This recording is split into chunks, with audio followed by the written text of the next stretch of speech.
ఇది ఒక రకంగా చెప్పాలంటే సమకాలీన ప్రజాస్వామ్యంలో ఇది ఒక అద్భుతమైన ఉద్యమం. ఏమాత్రం లక్ష్యం తాకే వరకు వెనుదిరిగి చూడని ఉద్యమం ఇది. సందేహం లేదు, ఈ ఉద్యమంలో ఉద్యమ నాయకత్వం కానీ లేకపోతే ఉద్యమకారులు కానీ తాము అనుకున్నది సాధించాలనే పట్టుదల కోసం 3.5 దశాబ్దాలు సుమారుగా వెనుదిరిగి చూడకుండా పోరాటారు. ఎన్ని కష్టాలు వచ్చినా పోరాడారు. మధ్యలో ఎంతోమంది అమరులయ్యారు కూడా. ఉద్యమంలో అమరులయ్యారు, అనుకున్నది ఆశించేది సాధిస్తామని ఎదురు చూసి అమరులయ్యారు. వివిధ కారణాలతో అమరులైన వాళ్ళు ఉన్నారు. చాలా ఉద్యమాలు ఎక్కడో చోట ఏ రాజకీయ ప్రలోభాలకో ఏ ఆర్థిక ప్రలోభాలకో లొంగిపోవడం చూస్తాం మనం. మన తెలుగునాట కూడా అలాంటి ఉద్యమాలు చాలా ఉన్నాయి. రాజకీయాలకి డబ్బులకు అమ్ముడు పోయిన ఉద్యమాలు చాలా ఉన్నాయి. కానీ ఎలాంటి ప్రలోభాలు వచ్చినా ఎలాంటి ఒత్తిళ్ళు వచ్చినా తొనక్కుండా బెనక్కుండా లక్ష్యాన్ని ముద్దాడడం కోసం సాగిన ఉద్యమం ఎంఆర్పిఎస్. అది మాదిగ దండోరా పేరుతో చేసిన ఉద్యమం కావచ్చు, లేకపోతే ఇంకో రకంగా చేసిన ఎంఆర్పిఎస్ లక్ష్యం మాత్రం ఎస్సీ వర్గీకరణ.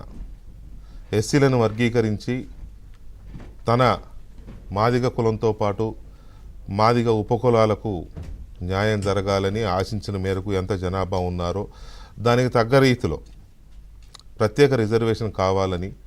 ఎందుకంటే దళితుల్లో ఒక వర్గం కాస్త ఆర్థికంగా కానీ లేకపోతే సామాజికంగా కానీ కొంత ఉన్నతంగా ఉన్నది. మాదిగ ఉపకులాలు ఇప్పటికీ విపరీతమైన అంటరానితనాన్ని ఎదురు చూస్తూ వెనకబడి ఉన్నారు.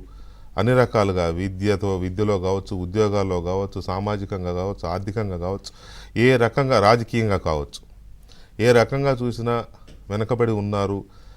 తన జాతికి ఖచ్చితంగా ఏదో సాధించాలని మందకృష్ణ మాదిగ ఒక రకంగా చెప్పండి 22-23 ఏళ్ల వయసులోనే మొదలుపెట్టిన ఉద్యమం. ఆనాటి నుంచి ఈనాటి వరకు వెనక్కి తిరిగి చూడకుండా మొత్తానికి ఆయన అనుకున్న లక్ష్యాన్ని ముద్దాడాడు. కోర్టు మొత్తానికి రిజర్వేషన్ వర్గీకరణ సమంజసమే, వర్గీకరణ చేయాలి అని తీర్పిచ్చింది సుప్రీంకోర్టు చాలా పోరాటాల తర్వాత. అయితే సుప్రీంకోర్టు తీర్పిచ్చిన తర్వాత కూడా ఎక్కడా రాష్ట్రాల్లో చలనం లేదు. దీన్ని టచ్ చేస్తే ఎక్కడ రాజకీయంగా భస్మీపటలం అయిపోతామేమోనని చాలా రాష్ట్రాల్లో కాదు అన్ని రాష్ట్రాల్లో ఆ వర్గీకరణ జోలికి వెళ్లకుండా చర్చల రూపంలోనో ఇంకో రూపంలోనో కాలయాపన చేస్తున్నాయి. కానీ ఒక్క తెలంగాణ మాత్రమే అక్కడ సుప్రీంకోర్టులో జడ్జిమెంట్ వచ్చిన గంటలోనే ఆ సమయానికి అసెంబ్లీ నడుస్తోంది తెలంగాణలో. సుప్రీంకోర్టులో జడ్జిమెంట్ వచ్చిన గంటలోనే తెలంగాణ ముఖ్యమంత్రి రేవంత్ రెడ్డి తీర్పుకు అనుకూలంగా వీలైనంత తొందరగా మేము రిజర్వేషన్ అమలు చేస్తాం, వర్గీకరణ చేస్తాం అని చెప్పి ప్రకటించారు ముఖ్యమంత్రి రేవంత్ రెడ్డి. అందుకు అనుగుణంగా ఒక కమిషన్ వేసి షమీమ్ అఖ్తర్ కమిషన్ వేసి ఆ కమిషన్ని అధ్యయనం చేయాల్సిందిగా ఆదేశించి కేబినెట్ ద్వారా ఫిబ్రవరి 4 గత సంవత్సరం ఫిబ్రవరి 4లో ఆ నిర్ణయం తీసుకుంటే ఖచ్చితంగా నిన్న అంటే సరిగ్గా ఏడాది కాలానికి ఆ నివేదికని మళ్ళీ క్యాబినెట్లో అప్రూవల్ చేసి అసెంబ్లీలో ప్రకటించేశారు. ఎస్సీ వర్గీకరణని 3 గ్రూపులుగా చేస్తున్నట్టుగా. అందులో మాదిగలకి 9%, మాదిగ ఉపకులాలకి 9%, మాలల ఉపకులాలకు 5%, ఆర్థికంగా బాగా వెనుకబాటు గురైన మిగతా కులాలకు 1% అంటూ రిజర్వేషన్లు కేటాయించారు. ఇది దేశంలోనే ఫస్ట్ స్టేట్. దాదాపు 40 సంవత్సరాల ఎంఆర్పిఎస్ ఉద్యమానికి ఫలితం చూసిన మొదటి రాష్ట్రం తెలంగాణ. మొట్టమొదటి రాష్ట్రం తెలంగాణ. సాధించుకున్నది మందకృష్ణ మాదిగ అయితే కోర్టు చెప్పగానే చేసి చూపించింది రేవంత్ రెడ్డి.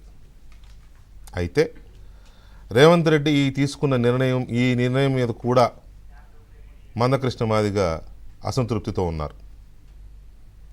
పూర్తిగా నిందించకపోవచ్చు రేవంత్ రెడ్డిని, లేకపోతే పూర్తిగా వ్యతిరేకించకపోవచ్చు, కానీ ఇంకా అసంతృప్తి వ్యక్తం చేస్తున్నారు. ఇంకో 2% వస్తుంది మాకు లెక్కల ప్రకారం అనేది ఆయన డిమాండ్. ఎందుకు సంతృప్తి చెందలేకపోతున్నారు మందకృష్ణ మాదిగ? ఒకవైపు చూస్తే కులగణన కూడా దేశంలోని మొట్టమొదటి రాష్ట్రం తెలంగాణ. కులగణన చేసి బీసీలకు నిన్న ఎంత జనాభా ఉన్నారు, ఆ జనాభా దామాషాగా స్థానిక ఎన్నికల్లో రిజర్వేషన్ కల్పిస్తామని కూడా నిన్న అది కూడా అసెంబ్లీలో చేశారు. 2 రకాలుగా ఫిబ్రవరి 4ని తెలంగాణ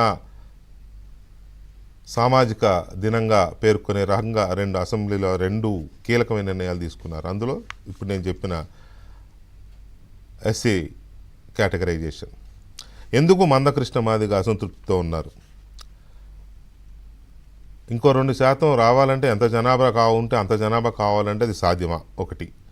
ఇన్నేళ్ల కళ ఈడేరిన వేళ కూడా ఆయన ఎందుకు సంతృప్తిగా లేరు? రెండవది, బీజేపీతో సన్నిహితంగా ఉండడం వల్ల కాంగ్రెస్ ముఖ్యమంత్రి తీసుకున్న నిర్ణయాన్ని హృదయపూర్వకంగా స్వాగతించలేకపోతున్నారా? 3. అసలు మందకృష్ణ మాదిగ ఉద్దేశం ఏంటి, అంతరంగం ఏంటి? చిన్న బ్రేక్ తర్వాత.